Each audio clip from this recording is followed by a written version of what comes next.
company to make sure that you had all your I's dotted and your T's crossed to be the right kind of Canadian. Now, what made the right kind of Canadian before 1955, as you can imagine, was a little bit racist, it was a little bit sexist, it was a little bit classic, and it was a little bit homophobic.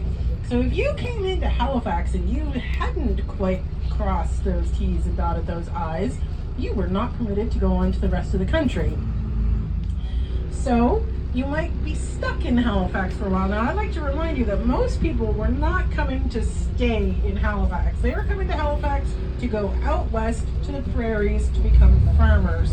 Halifax had very little appeal for people, but if you came in and you could not go into Canada, it was up to the shipping company to get you back from whence you came. It was their responsibility, and it might take them a while.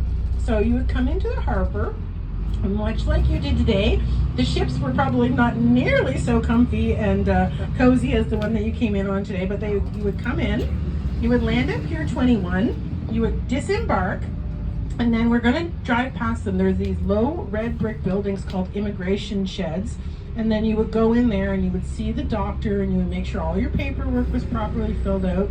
If you had a cough, you were not going into the rest of Canada. You might have TB.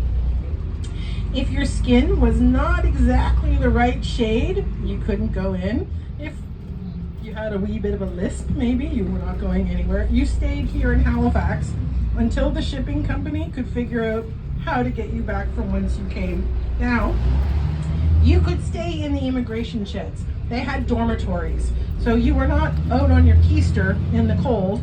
You could go into town during the day. You could go out, you could grab a pint, you could, make friends, play cards, whatever. But you couldn't work, and you had to be back at the immigration sheds by curfew. Yeah, These red brick I don't buildings know what that here in front of us, those are the immigration sheds. That's from And then Europe, you come I off your think. ship, through the immigration shed, and then right across the street here, this is still our train station. This is still the Via Rail train station. So that isn't, you would go over and get on a sleeper car to go off to the rest of the country. Now, if you think that you have people who came in through Halifax, there is a really great service at the Immigration Museum, which is right where we stop our bus. You go in, you give a name of the person that you're looking for, the team goes in, and then 5-10 minutes later, you get a big fat manila envelope with all the information you could ever ask for. Wow. They do all the hard work. So if you're interested at all in genealogy, as I am, it's a really interesting and free service to take.